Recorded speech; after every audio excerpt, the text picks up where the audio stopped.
Semeando a palavra.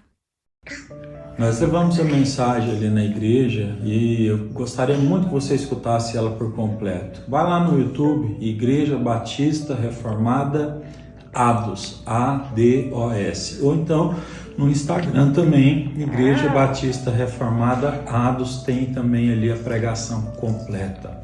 É sobre Paulo, 2 Coríntios capítulo 12, um capítulo muito conhecido.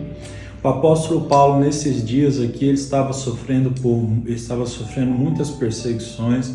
A verdade é que o apóstolo Paulo ele foi abandonado até pelos irmãos, até pelas pessoas que andavam com ele no período em que ele começou a ser preso e ser perseguido por pregar o evangelho.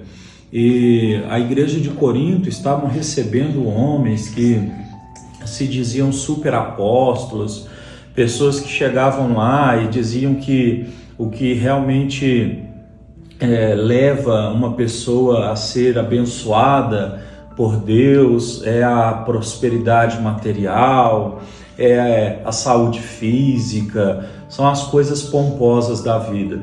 E o apóstolo Paulo, ele mesmo fez questão de dizer para a igreja de Corinto, ele foi um homem que quase morreu apedrejado.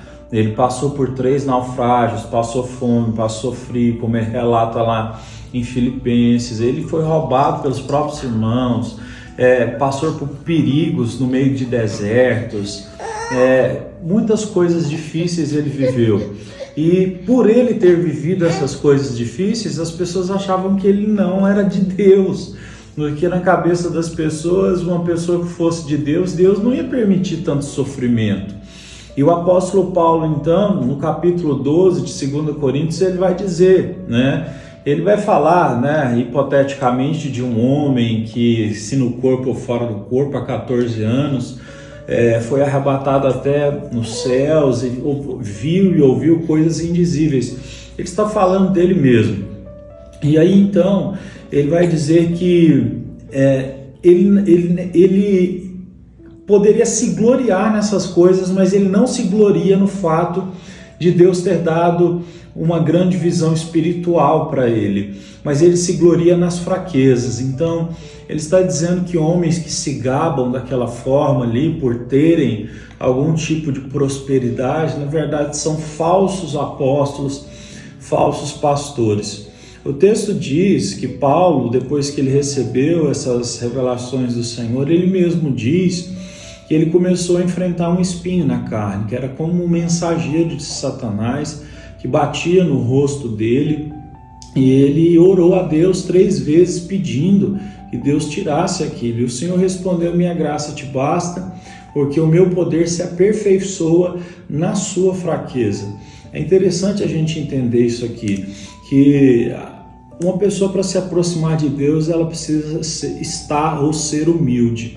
E a nossa natureza humana, carnal, ela é muito tendenciosa à vaidade, à ostentação e tudo nesse gênero, Então a gente percebe que o próprio Deus, de certa forma, ele coloca certas limitações na vida de cada uma das pessoas para que elas possam estar no prumo. É como se Deus estivesse nos abençoando através de coisas que são ruins no primeiro momento. Se você olhar simplesmente de forma humana, você vai estar olhando para algo ruim, como Paulo aqui, sobre esse espinho na carne. Mas esse espinho na carne era o que fazia ele não se orgulhar pela grandeza das revelações. Então, nesse momento, você precisa parar para pensar que as dificuldades que às vezes o Senhor permite na sua vida, seja na área da saúde, seja na área financeira, seja na área sentimental, pode estar sendo, certo, a balança de Deus para que o seu coração esteja no lugar certo. Porque é melhor perder tudo nessa vida e continuar com Jesus do que outra coisa. Então, o nosso Deus, ele é bom até nisso. E o apóstolo Paulo, depois de ouvir essas palavras de Deus, que o Senhor faria ele mais forte ainda, quando ele estivesse fraco por causa da graça, então Paulo diz, então eu vou me gloriar, vou agradecer ainda mais a Deus quando eu estiver fraco, quando eu for insultado, quando eu estiver em necessidade, perseguição e angústia, porque quando eu sou fraco, aí é que eu sou forte. Então esse que é o grande ponto. Nós precisamos valorizar e até mesmo agradecer, porque a Bíblia diz: dê graças em todas as coisas. Agradecer tudo que Deus põe no nosso caminho. Às vezes a gente pergunta: Senhor, por que o Senhor permite isso na minha vida? Permite essa dificuldade, esse problema, nunca tem solução, demora tanto para resolver. Isso pode ser, certo, o que te faz manter a sobriedade, a humildade, os pés no chão, o coração em Deus, a fé, para você continuar andando com o Senhor.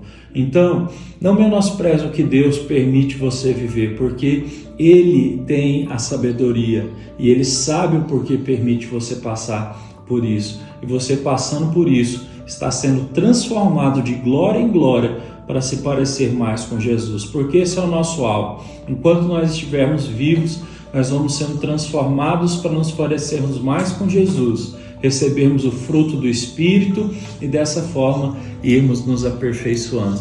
Então que o Senhor nos abençoe e nos dê essa graça maravilhosa de entender que até as dores fazem parte de um grande plano que vai nos levar à vontade.